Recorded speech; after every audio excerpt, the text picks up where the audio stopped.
김유정의 소낙비 작품 속으로 떠나보겠습니다.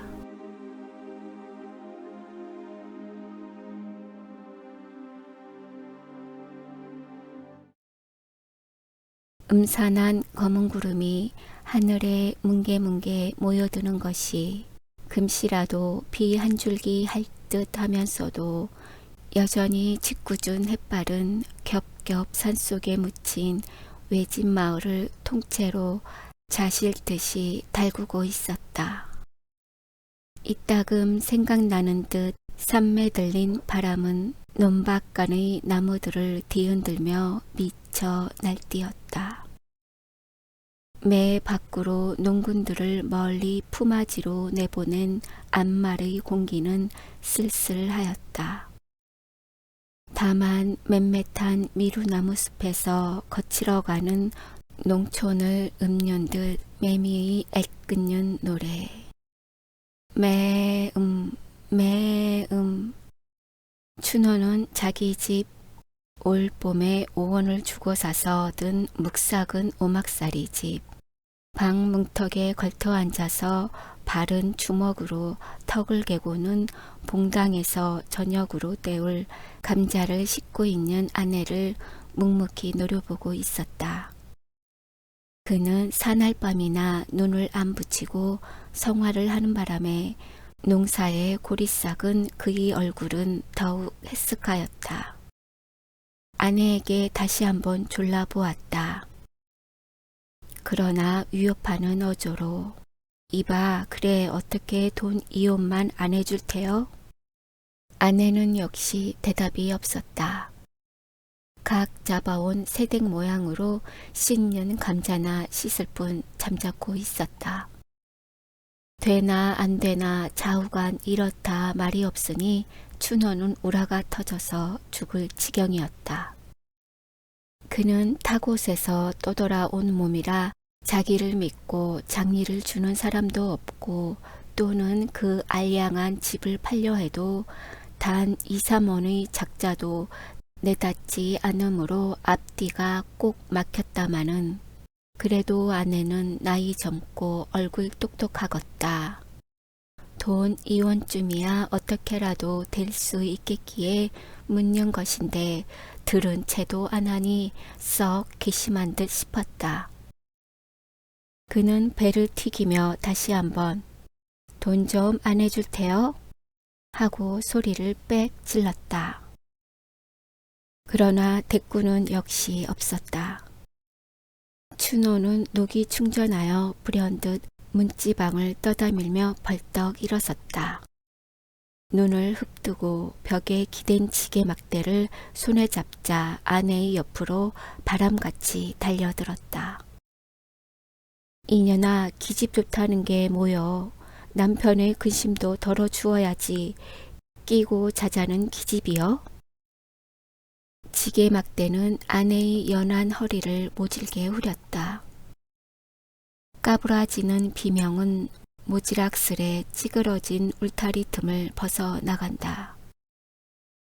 잼쳐 지게 막대는 앉은 채 코그라진 아내의 발 뒤축을 얼러 볼기를 내리갈겼다. 이년아 내가 언제부터 너에게 조르는 게요.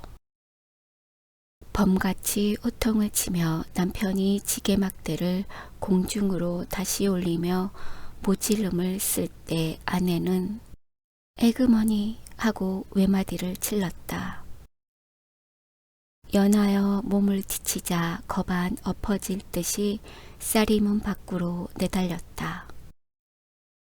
얼굴에 눈물이 흐른 채 황그리는 걸음으로 문 앞의 언덕을 내려 개울을 건너고 맞은 쪽에 뚫린 콩밭길로 들어섰다. 너 내가 날 피하면 어디 갈 테요?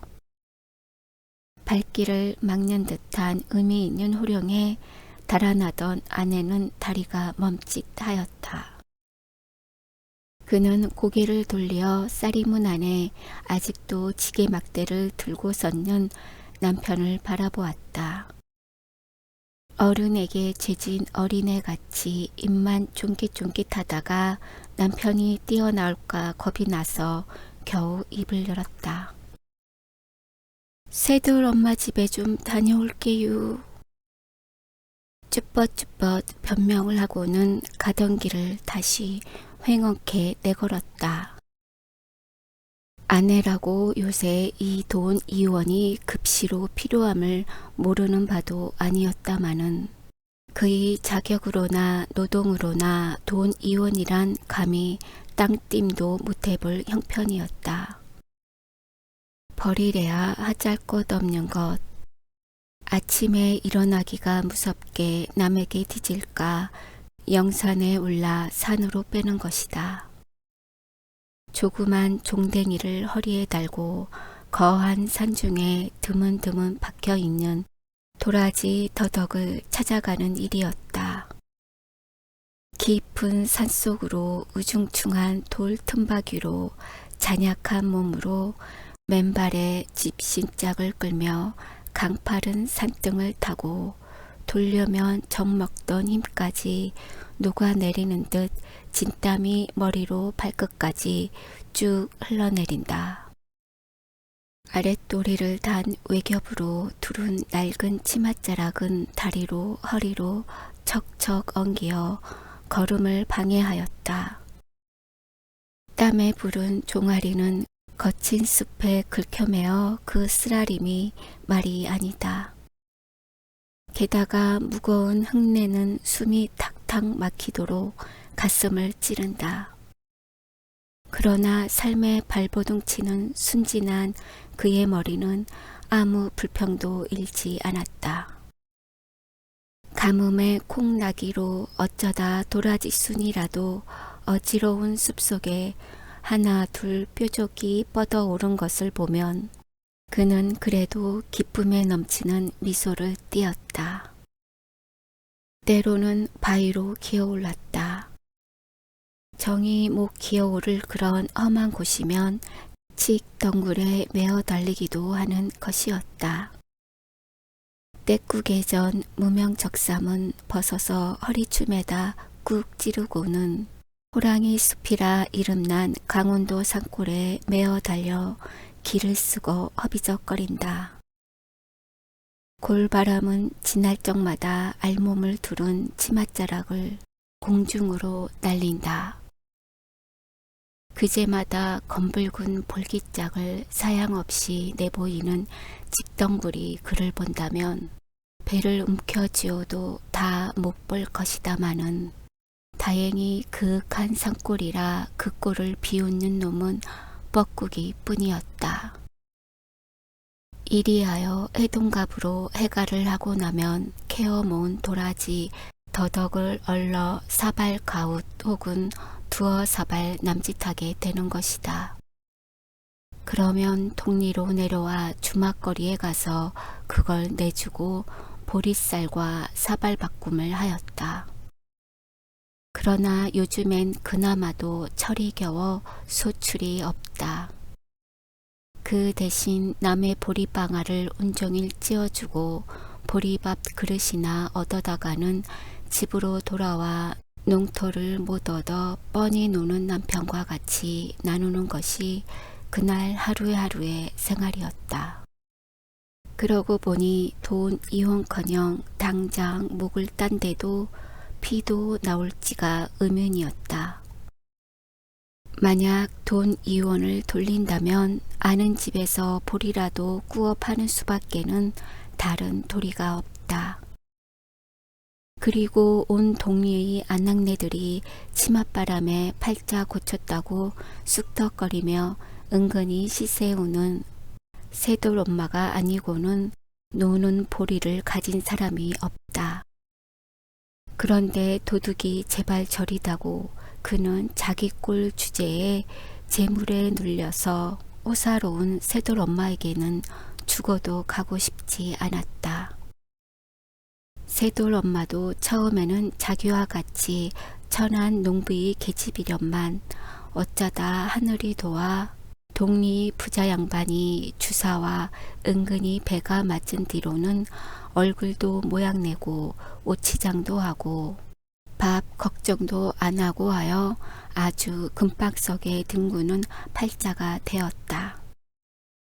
그리고 새돌 아버지도 이게 웬 땡이냔 듯이 아내를 내어놓은 채 눈을 살짝 감아버리고 이주사에게서 나온 옷이나 입고 주는 쌀이나 먹고 연연히 신통치 못한 자기 농사에는 한 손을 떼고는 희자를 뽑는 것이 아닌가.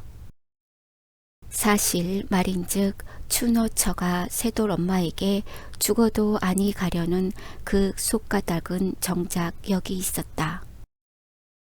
바로 지난 늦은 봄 달이 뚫어지게 밝은 어느 밤이었다.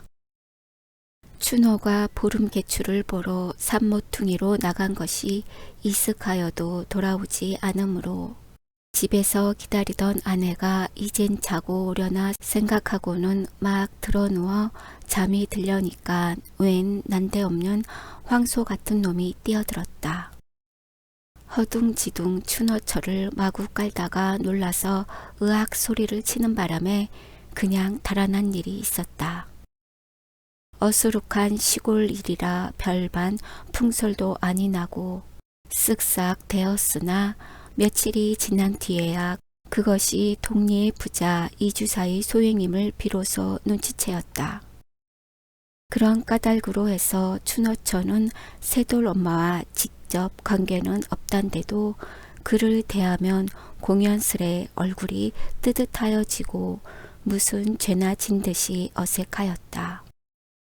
그리고 더욱이 새돌 엄마가 새댁 나는 속곳이 세개구 버선이 내버리고 행 하며 아주 좋다고 한들대는 꼴을 보면 혹시 자기에게 함정을 두고서 비앙거리는 거나 아닌가 하는 옥생각으로 무안해서 고개를 못 들었다.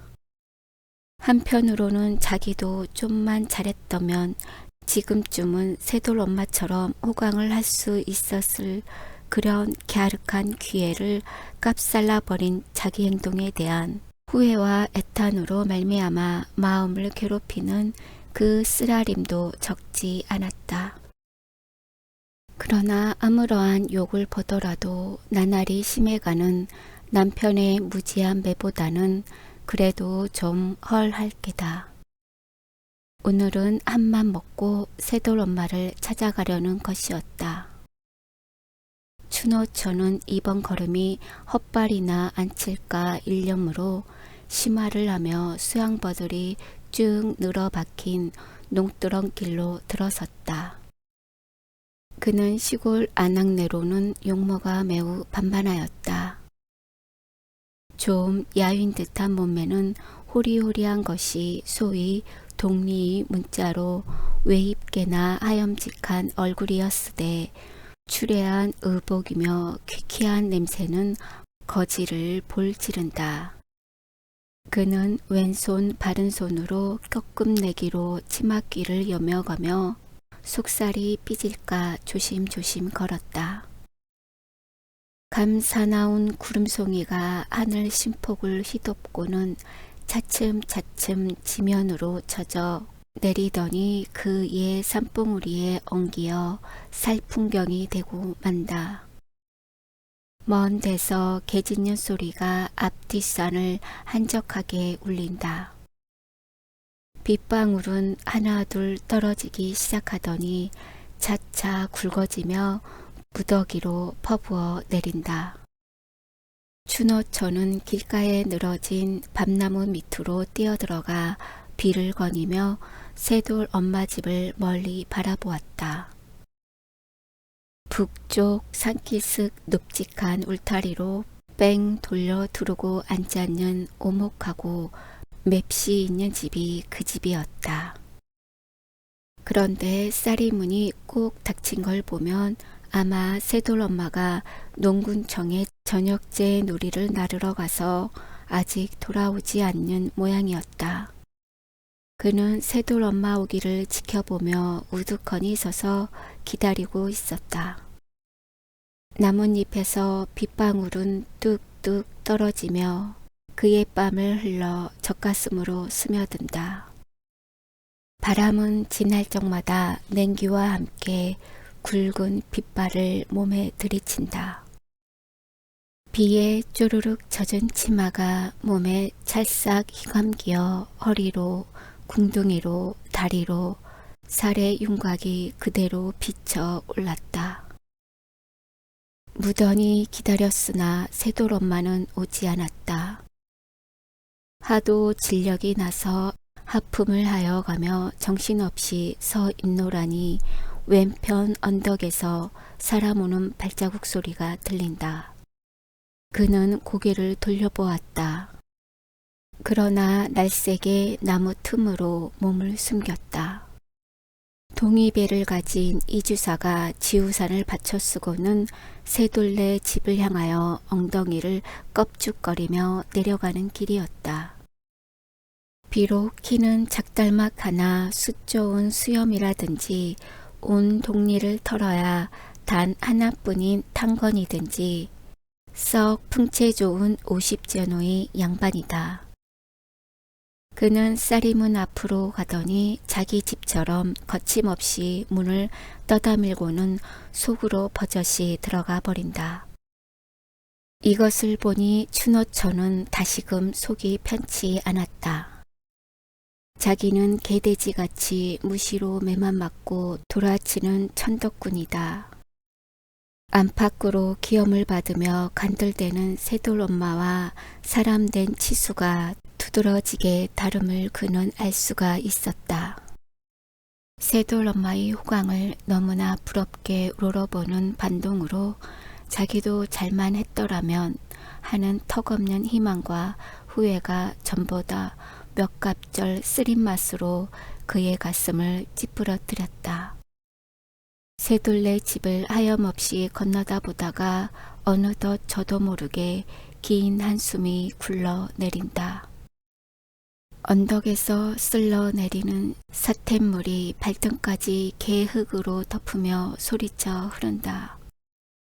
빗물에 푹 젖은 몸뚱어리는 점점 떨리기 시작한다. 그는 가볍게 몸서리를 쳤다. 그리고 당황한 시선으로 사방을 경계하여 보았다. 아무도 보이지는 않았다. 다시 시선을 돌려 그 집을 쏘아보며 속으로 궁리하여 보았다. 아내는 확실히 이주사뿐일 게다. 그때까지 걸렸던 쌀이문이라든지 또는 울타리에 넣은 빨래를 여태 안 걷어 들인 것을 보면 어떤 맹세를 두고라도 분명히 이주사 외의 다른 사람은 하나도 없을 것이다. 그는 마음 놓고 비를 맞아가며 그 집으로 달려들었다. 봉당으로 선뜻 뛰어오르며 새돌엄마 기슈 하고 인기를 내보았다. 물론 당자의 대답은 없었다. 그 대신 음성이 낮아 안방에서 이주사가 번개같이 머리를 내밀었다. 자기 딴은 꿈밖이란 듯 눈을 두리번 하더니 옷 위로 벌거진 춘호처의 젖가슴, 아랫배, 넓적다리, 발등까지 슬쩍 음충이 훑어보고는 거나한 낯으로 빙그레한다. 그리고 자기도 봉당으로 주춤주춤 나오며 새돌엄마 말인가? 왜 지금 막 나갔지? 곧 온댔으니 안방에 좀 들어가 기다렸으면 하고 매우 일이 딱한 듯이 얼음얼음한다. 이 비에 어딜 갔세요? 지금 요 밖에 좀 나갔지. 그러나 곧 올걸? 있는 줄 알고 왔는디. 춘호처는 이렇게 혼잣말로 낙심하며 섭섭한 낯으로 머뭇머뭇하다가 그냥 돌아갈 듯이 봉당 아래로 내려섰다. 이주사를 쳐다보며 물차는 제비같이 산들어지게 그럼 요담에 오겠어요. 안녕히 계시유 하고 작별의 인사를 올린다. 지금 곧 온댔는데 좀 기다리지. 다음에 또 오지유. 아닐세 좀 기다리게. 여보게 이봐. 추너처가 간다는 바람에 이주사는 체면도 모르고 기가 올랐다. 허둥거리며 객관건 만류하였으나 암만 해도 안 될 듯 싶다. 추너처가 여기에 찾아온 것도 큰 기적이러니와 뇌 성벽력에 구석진 곳이겠다. 이렇게 솔깃한 기회는 두 번 다시 못 볼 것이다. 그는 눈이 뒤집혀 입에 물었던 장죽을 쭉 뽑아 방 안으로 찌뜨리고는 계집의 허리를 뒤로 다잡고자 끌어안아서 봉당 위로 끌어올렸다. 계집은 몹시 놀라며 왜 이러서유, 이거 놓으세유 하고 몸을 뿌리치려고 앙탈을 한다. 아니 잠깐만. 이주사는 그래도 놓지 않으며 허겁스러운 눈짓으로 계집을 달랜다. 흘러내리는 고이춤을 왼손으로 연신 치우치며 바른 팔로는 계집을 잔뜩 움켜잡고 엄두를 못 내어 짤짤매다가 간신히 방 안으로 끙끙 몰아넣었다. 안으로 문고리는 재빠르게 채이었다. 밖에서는 모진 빗방울이 배춧잎에 부딪히는 소리, 바람에 나무 떠는 소리가 요란하다. 가끔 양철통을 내려 굴리는 듯 거푸진 청둔 소리가 방 고래를 울리며 날은 점점 침침하였다. 얼마쯤 지난 뒤였다. 이만하면 길이 들었으려니 안심하고 이주사는 날숨을 후하고 돌린다. 실없이 고마운 비 때문에 바락도 못 치고 앙살도 못 피우고 무릎 앞에 고분고분 늘어져 있는 계집을 대견히 바라보며 빈긋이 얼러 보았다. 계집은 온몸에 진땀이 쭉 흐르는 것이 꽤 더운 모양이다.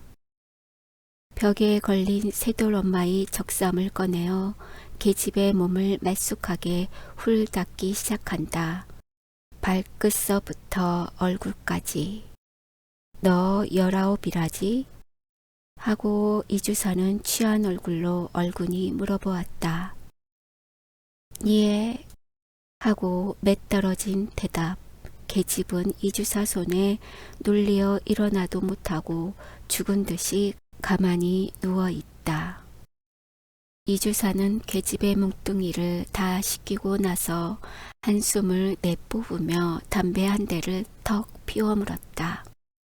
그래 요새도 서방에게 주리경을 치느냐?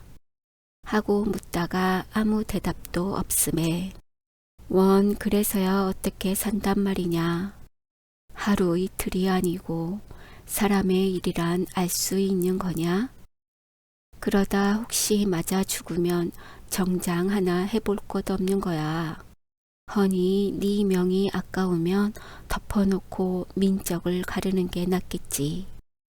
하고 계집의 신변을 위하여 염려를 마지 않다가 번뜩 한 가지 궁금한 것이 있었다.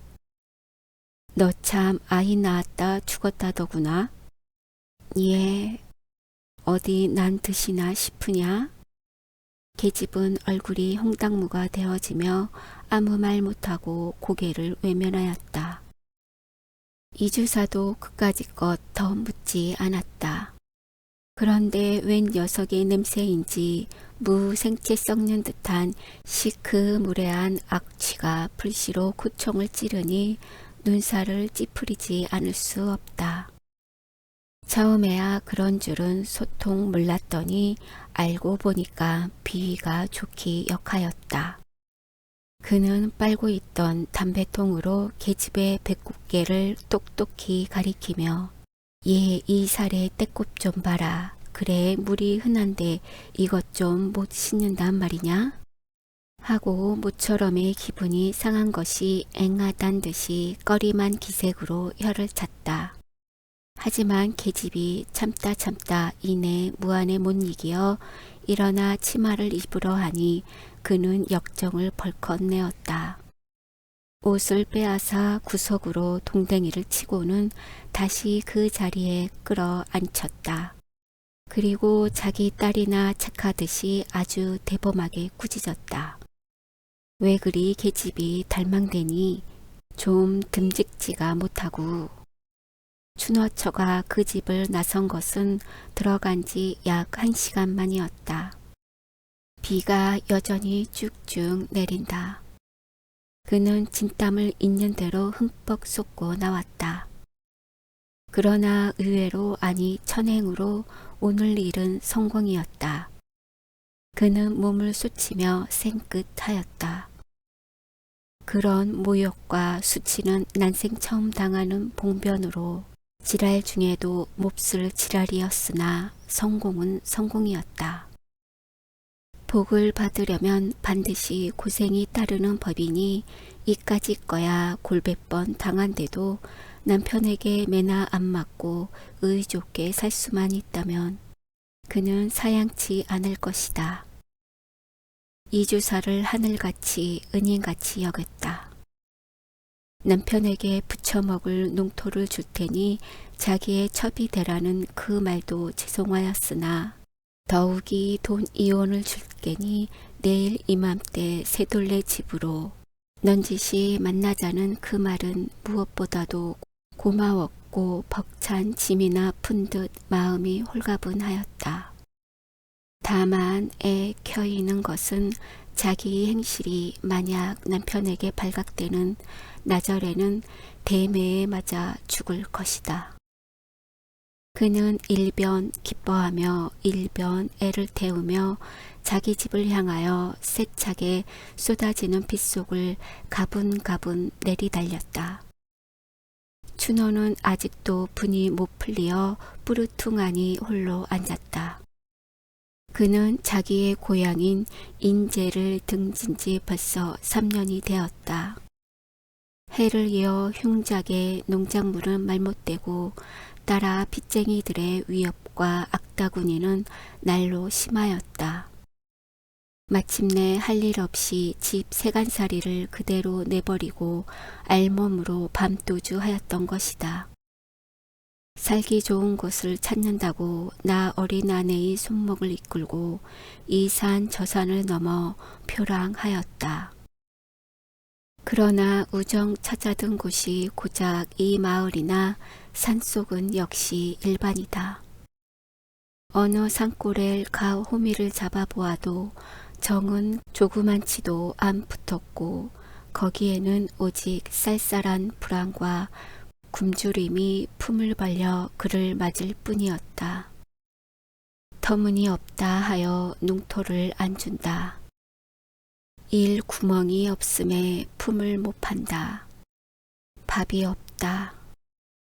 결국에 그는 피폐하여 가는 농민 사이를 감도는 엉뚱한 투기심에 몸이 달떴다. 요사이 며칠 동안을 두고 요 너머 뒷산 속에서 밤마다 큰 노름판이 벌어지는 기미를 알았다. 그는 자기도 한몫 보려고 끼룩거렸으나 좀채로 미천을 만들 수가 없었다.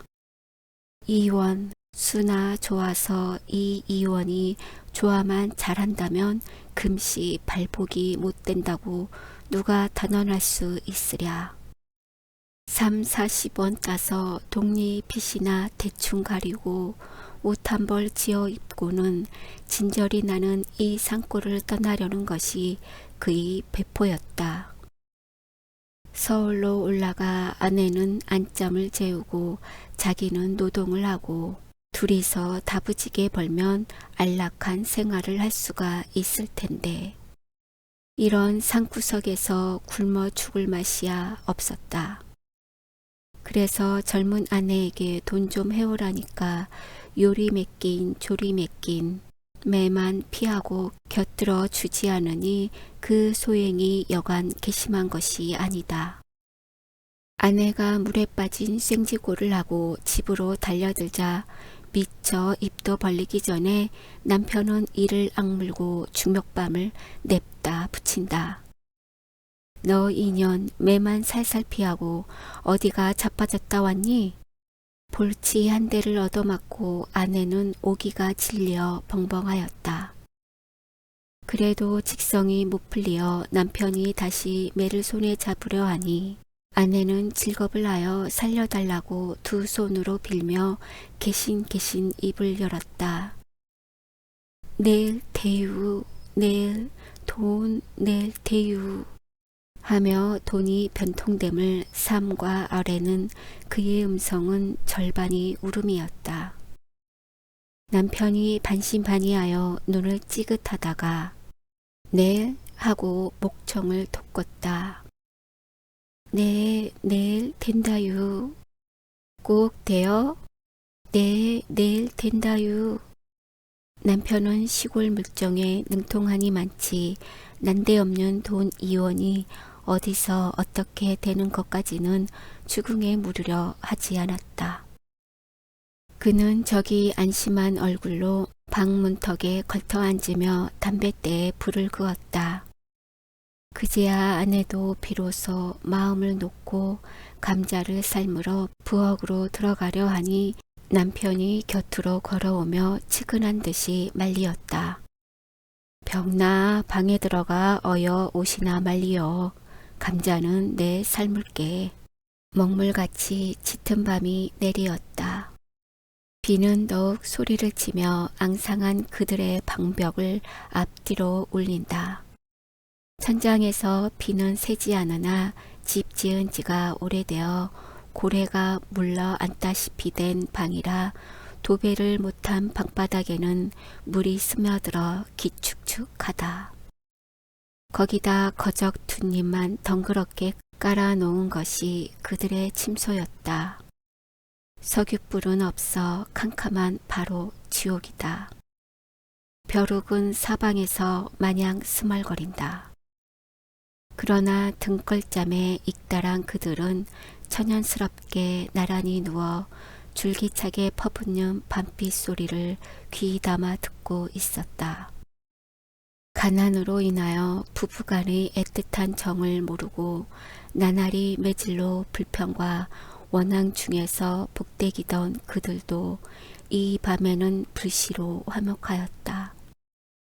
단지 남의 품에 든 돈 2원을 꿈꾸어 보고도 서울 언제 갈라유?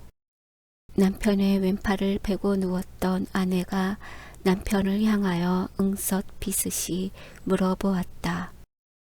그는 남편에게 서울의 화려한 거리며 후한 인심에 대하여 여러 번 들은 바 있어 일상 안타까운 마음으로 몽상은 하여 보았으나 실지 구경은 못하였다. 얼른 이 고생을 벗어나 살기 좋은 서울로 가고 싶은 생각이 간절하였다.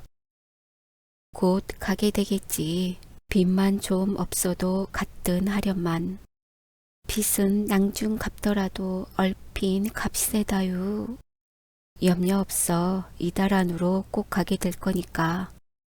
남편은 썩 쾌히 승낙하였다. 딸은 그는 동리에서 일컬어 주는 질꾼으로 투정장의 갑옷쯤은 시루에서 콩나물 뽑듯 하는 능수였다. 내일 밤 이혼을 가지고 벼락같이 노름판에 달려가서 있는 돈이랑 깡그리 모집어 올 생각을 하니 그는 은근히 기뻤다. 그리고 교묘한 자기의 손찌간을 홀로 뽐내었다. 이번이 서울 처음이지? 하며 그는 서울 바람 좀 한번 쐬었다고 큰 체를 하며 팔로 아내의 머리를 흔들어 물어보았다. 성미가 워낙 겁겁한지라 지금부터 서울 갈 준비를 착착 하고 싶었다. 그가 제일 걱정되는 것은 둠 구석에서 뇌 자라먹은 아내를 데리고 가면 서울 사람에게 놀림도 받을 게고 거리끼는 일이 많을 듯 싶었다. 그래서 서울 가면 꼭 지켜야 할 필수 조건을 아내에게 일일이 설명치 않을 수도 없었다. 첫째, 사투리에 대한 주의부터 시작되었다.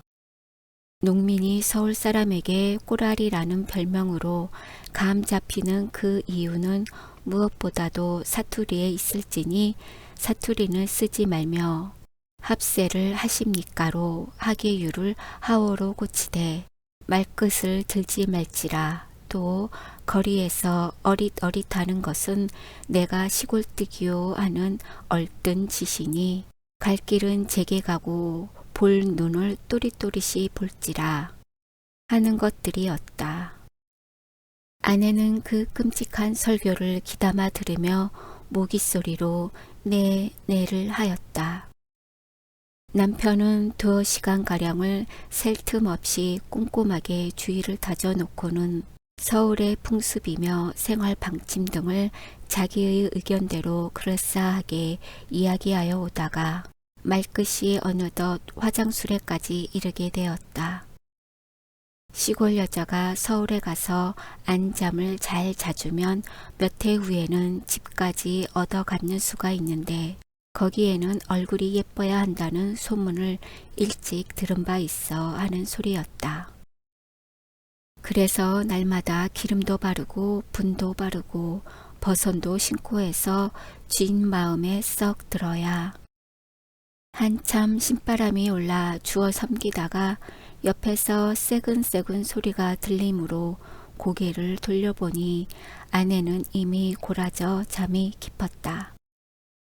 이런 망할 것, 남 말하는데 자빠져 잔담. 남편은 혼자 중얼거리며 바른 팔을 들어 이마 위로 흐트러진 아내의 머리칼을 뒤로 쓰다듬어 넘긴다. 세상에 귀한 것은 자기의 아내. 이 아내가 만약 없었던들 자기는 홀로 어떻게 살 수 있었으려는가. 명색이 남편이면 이날까지 옷 한 벌 변변히 못해 입히고 고생만 시킨 그 죄가 너무나 큰 듯 가슴이 뻐근하였다. 그는 왁살스러운 팔로다 아내의 허리를 꼭 껴안아 가지고 앞으로 바트키 끌어당겼다. 밤새도록 줄기차게 내리던 빗소리가 아침에 이르러서야 겨우 그치고 점심때에는 생기로운 벽까지 들었다. 쿨렁쿨렁 눈물 나는 소리는 요란히 들린다. 시내에서 고기 잡는 아이들의 고함이며 농부들의 희희낙낙한 매나리도 기운차게 들린다. 비는 추노의 근심도 씻어간 듯 오늘은 그에게도 즐거운 빛이 보였다. 저녁 제누리 때 되었을 것 얼른 빚고 가봐. 그는 갈증이 나서 아내를 대고 재촉하였다. 아직 멀었어요. 먼 게 뭐냐 늦었어. 뭘? 아내는 남편의 말대로 벌써부터 머리를 빗고 앉았으나 원체 달포나 아니 가려 엉큰 머리가 시간이 꽤 걸렸다. 그는 호랑이 같은 남편과 오래간만에 정다운 정을 바꾸어 보니 근래에 볼 수 없는 이색이 얼굴에 떠돌았다. 어느 때에는 맥적게 생글생글 웃어도 보았다. 아내가 꼼지락거리는 것이 보기에 퍼그나 갑갑하였다. 남편은 아내 손에서 얼레빗을 쑥 뽑아 들고는 시원스레 쭉쭉 내려 빗긴다. 다 빗긴 뒤 옆에 놓은 밥사발의 물을 손바닥에 연신 칠해가며 머리에다 번지르하게 발라 놓았다. 그래 놓고 위서부터 머리칼을 재어가며 맵시 있게 쪽을 딱 찔러주더니 오늘 아침에 한사코 공을 들여 삼아 놓았던 집신을 아내의 발에 신기고 주먹으로 자근자근 골을 내주었다. 인제 가봐 하다가 바로 곧 와, 응? 하고 남편은 그 이혼을 고이 받고자 손색 없도록 실패 없도록 아내를 모양내어 보냈다.